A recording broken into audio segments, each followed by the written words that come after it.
ನಮಸ್ಕಾರ, ನೀವು ನೋಡ್ತಾ ಇದ್ದೀರಾ ನ್ಯೂಸ್ ಫಸ್ಟ್. ನಾನು ಚಂದನಾ ಶೆಟ್ಟಿ. ನೀಲಿ ಮಾರ್ಗದ ಮೆಟ್ರೋ ಇದು ಓಪನ್ ಆಗೋದು ಯಾವಾಗ, ಕಾರ್ಯಾಚರಣೆ ಯಾವಾಗಿಂದ ಆರಂಭ ಆಗತ್ತೆ ಅನ್ನೋ ಪ್ರಶ್ನೆ ಇತ್ತು. ಇದೀಗ ಆ ಎಲ್ಲಾ ಪ್ರಶ್ನೆಗಳಿಗೂ ಉತ್ತರ ಸಿಕ್ಕಿದೆ. ಅದೇನು ಅಂತ ಈ ವಿಡಿಯೋದಲ್ಲಿ ನೋಡ್ತಾ ಹೋಗೋಣ. ಬ್ಲೂ ಲೇನ್ ಮೆಟ್ರೋ ಇದು ಕೆಆರ್ಪುರಂನಿಂದ ಕೆಂಪೇಗೌಡ ಅಂತಾರಾಷ್ಟ್ರೀಯ ವಿಮಾನ ನಿಲ್ದಾಣದವರೆಗೂ ಕನೆಕ್ಷನ್ ಇರುತ್ತೆ. ಸದ್ಯಕ್ಕೆ ಹೆಬ್ಬಾಳದವರೆಗೂ ಕಾಮಗಾರಿ ಮುಗಿದಿದ್ದು 20% ಕೆಲಸ ಮಾತ್ರ ಬಾಕಿ ಇದೆ. ಇಷ್ಟಾದ್ರೂ ಮುಂದಿನ ವರ್ಷ ಡಿಸೆಂಬರ್ ವೇಳೆಗೆ ಈ ಬ್ಲೂ ಲೇನ್ ಕಾರ್ಯಾಚರಣೆ ಆರಂಭ ಆಗ್ತಿದೆ. ಅಂದ್ರೆ ಮುಂದಿನ ವರ್ಷಕ್ಕೆ ಕೆಆರ್ಪುರಂನಿಂದ ಮಹದೇವಪುರದವರೆಗೂ ಮೆಟ್ರೋ ಓಡಾಟ ಶುರು ಆಗುತ್ತೆ. ಎಲ್ಲಾ ನಿಲ್ದಾಣಗಳು ಪೂರ್ಣ ಆಗೋವರೆಗೂ ಕಾದ್ರೆ ಅದು ಸೂಕ್ತ ಅಲ್ಲ ಅಂತ ತೀರ್ಮಾನ ಮಾಡಿರೋ ಬಿಎಂಆರ್ಸಿಎಲ್ ಸದ್ಯ ಕಾಮಗಾರಿ ಆಗಿರೋ ಕಡೆಯಲ್ಲಿ ಕಾರ್ಯಾಚರಣೆ ಮಾಡೋಕೆ ಡಿಸೈಡ್ ಮಾಡಿದೆ.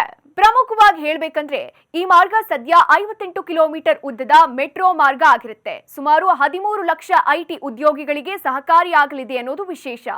ಪ್ರಮುಖವಾಗಿ outer ring road, Hebbal, KR Puram ಭಾಗದ ಜನರಿಗೆ ಇದು ಹೆಚ್ಚು ಅನುಕೂಲ ಆಗುತ್ತೆ. ಬರೋಬ್ಬರಿ 15,000 ಕೋಟಿ ವೆಚ್ಚದಲ್ಲಿ ನಿರ್ಮಾಣ ಆಗ್ತಿದೆ.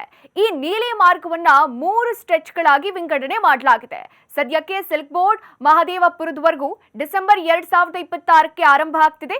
ಇನ್ನು 2027ರ ಅಂತ್ಯಕ್ಕೆ ಮುಂದಿನ ಸ್ಟೇಷನ್ಗಳ ಕಾಮಗಾರಿಯನ್ನ ಮುಗಿಸಿ ಕೆಂಪೇಗೌಡ ಅಂತಾರಾಷ್ಟ್ರೀಯ ವಿಮಾನ ನಿಲ್ದಾಣದವರೆಗೂ ಕೂಡ ಕಾರ್ಯಾಚರಣೆ ನಡೆಸಲಿದೆ ಅನ್ನೋ ಮಾಹಿತಿ ಇದೆ. ಇತ್ತೀಚೆಗೆ ಡಿಸಿಎಂ ಡಿಕೆ ಶಿವಕುಮಾರ್ ನೀಲಿ ಮಾರ್ಗದ ಮೆಟ್ರೋ ಕಾಮಗಾರಿಯನ್ನ ವೀಕ್ಷಣೆ ಮಾಡಿ ನಿಗದಿತ ಸಮಯದಲ್ಲಿ ಕಾಮಗಾರಿ ಮುಗಿಸಿ ಅಂತ ಅಧಿಕಾರಿಗಳಿಗೆ ಸೂಚನೆ ಕೂಡ ಕೊಟ್ಟಿದ್ರು. ಸದ್ಯ ಆದಷ್ಟು ಬೇಗ ಬ್ಲೂ ಲೇನ್ ಮಾರ್ಗ ಓಪನ್ ಆದ್ರೆ ಏರ್ಪೋರ್ಟ್ ಕಡೆ ಹೋಗೋರ್ಗೂ ಅನುಕೂಲ ಆಗುತ್ತೆ, ಹಾಗೆ ಐಟಿ ಎಂಪ್ಲಾಯೀಸ್ಗೂ ಅನುಕೂಲ ಆಗುತ್ತೆ.